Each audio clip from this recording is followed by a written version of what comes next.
Allora, in realtà il muro ha diverse varianti, a seconda dello stato sociale, poi a seconda della moda, con l'andare avanti degli anni.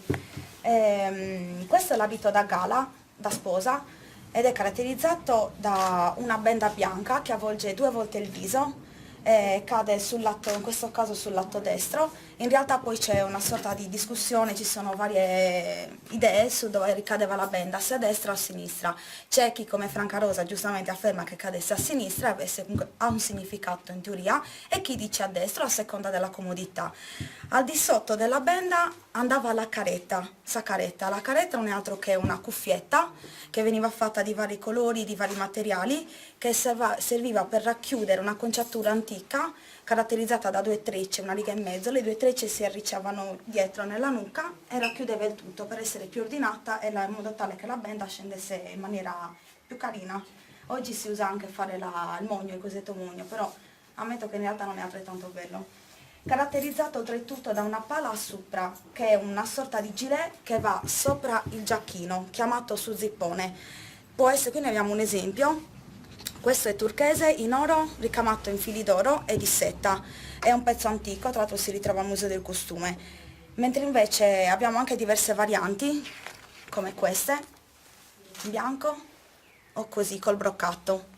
Infatti potevano cambiare i tessuti. Questo ad esempio è una seta bianca, questo è un broccato che veniva posizionato in modo tale che i fiori risultassero ben visibili.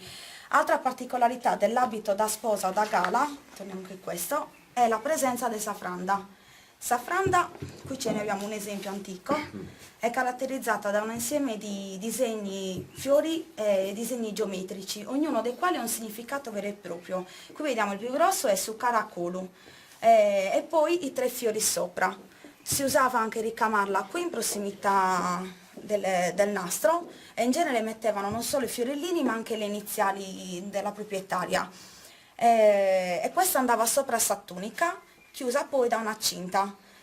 Altra variante del costume è il costume con la pala asciutta, quindi questa è una pala sopra, poi c'è la pala asciutta che veniva indossato sotto su zippone, quindi sotto il giacchino. Anziché sabenda si utilizzava su mucadore, che poteva essere a seconda dell'età ricamato o no. Ad esempio le giovani, le nubili utilizzavano mucadori non ricamati, magari di varie colorazioni, abbinate magari alla pala asciutta, mentre invece già quelle sposate o meno utilizzavano un mucadore ricamato. La versione col mucadore e pala asciutta. In questo caso il mucadore non è ricamato né altro, però era un modo diverso di portarlo ed è bellissimo. La tunica è ricamata giù, anziché avere la balza rossa come nel costume precedente. E c'è la pala asciutta che non si vede granché perché c'è sopra su zippone. Spesso veniva abbinata la pala asciutta alle mascule della tunica, ma non era una legge. Qui giù ci sono invece altri 2 modi di portare sta tunica, ghetta da sacoddos. Praticamente o veniva messa solo su un lato tirata su e quindi si notava sotto la fardetta, oppure portata su da una parte e dall'altra in modo tale che dietro formasse una V, la gonna, e mettesse in evidenza la pala. Per quale motivo si portava così? Allora, al di là del fatto che molti dicono perché piova, è un modo di portarlo perché la seta costava, i materiali costavano e non tutti potevano permettersi di cambiare più spesso i tessuti. Ad esempio, la tunica che vediamo qui ha una striscia di seta rossa, quindi veniva portata su anche per risparmiarla, quindi per non strofinarla. Inoltre un'altra cosa è questa, che a seconda degli anni la tunica ha avuto di lunghezze differenti. Per quale motivo? Negli anni più moderni è stata un po' accorciata, si intravedono le caviglie. Negli anni più antichi si trazzava, o meglio, più la trazzavi più era simbolo di benestare, perché potevi permetterti di cambiare la seta più spesso. Quindi ci sono tante varianti, tante situazioni. Qui su mucadore è portato più indietro. Vedete, si intravede bene la capigliatura. Ci sono altre situazioni, altre foto in cui invece su mucadore è posto proprio in avanti. Io ho una foto di mia Trisavola, Mannai Deledda, che il giorno del suo matrimonio indossa un mucadore completamente in avanti, quindi chiude bene il volto, non si vedono i capelli assolutamente e non viene portato corto, come si usa a volte oggi portarlo, bensì lungo, sfiora su zippone. Mia Trisavola, vi ho detto, il giorno del suo matrimonio aveva un mucadore. Prima vi ho detto che si utilizzava la benda, però In seguito si è cambiato anche il modo di vestirsi per i matrimoni, ad esempio la benda, la sommoccadore scusate, è giallo, Beatrice Avola aveva quello, era comunque un abito da matrimonio, adesso non ricordo a che anni risale, però anche quello era un abito importante, quindi a seconda degli anni cambiava l'abito e a seconda poi degli status sociali, a prescindere, tipo prima in passato chi aveva i soldi, come già detto, magari si permetteva qualcosa in più oppure trazzare la gonna. Nel tempo invece non era più la questione economica, bensì il titolo che si portava. Magari io l'ho spiantata, però comunque avevo un titolo, potevo permettermi di indossare degli abiti più particolari. Se invece io diventavo ricca dal niente e mettevo poi abiti particolarmente carichi e ricchi, magari rischiavo anche di essere un po' derisa in quel tempo, perché comunque rispecchiava anche un certo status sociale. C'è al Museo del Costume una versione fantastica perché la donna, cioè il manichino che lo indossa, in realtà ha anche il muso coperto. Infatti ci sono dei versi che ho letto in questo libro di un poeta che dice che la nuorese era caratterizzata dal fatto che la benda cingesse le labbra quasi a toccare il naso. Quindi ora si vedono molti volti scoperti, ma in realtà non era così. L'abito da vedova era tutto nero, ad eccezione della camicia che rimaneva bianca. Succedeva che le vicine di casa o le parenti strette, nel momento in cui la donna perdeva il marito, si occupavano di tingere di nero i suoi capi.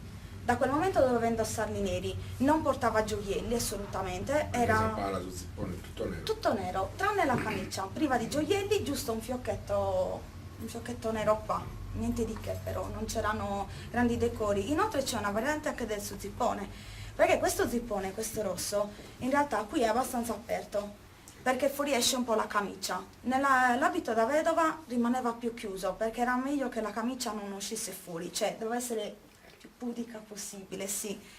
Una cosa importante che oggi stesso si vede ben poco è per quanto riguarda l'abbigliamento intimo. Le donne indossavano sudossette, che è una sorta di canottiera intima che veniva utilizzata sotto la camicia per evitare le nudità, quindi copriva bene. In realtà qui abbiamo una foto di una nostra componente del gruppo, lei lo mette, è bellissimo ed è coperta e spicca questo pizzetto delicatissimo che esce fuori, quindi proprio ci stavano attente in tutto e per tutto.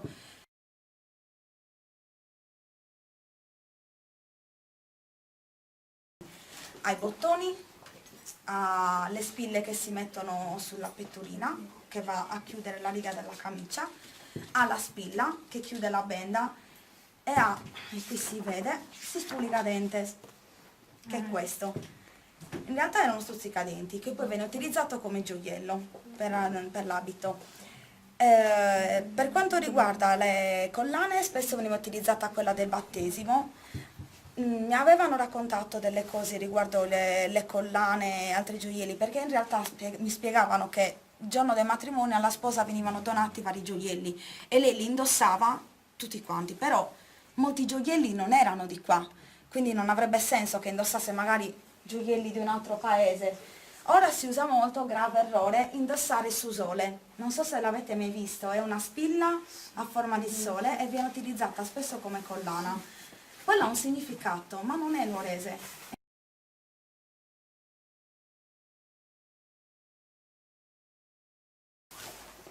Allora, caratterizzato da berritta al copricapo, che poteva scendere in questo modo oppure laterale, su zippone, che era sul blu, con la bordatura rossa di panno inglese, chintorria, che andava a chiudere poi savracca, che sarebbe il gonnellino.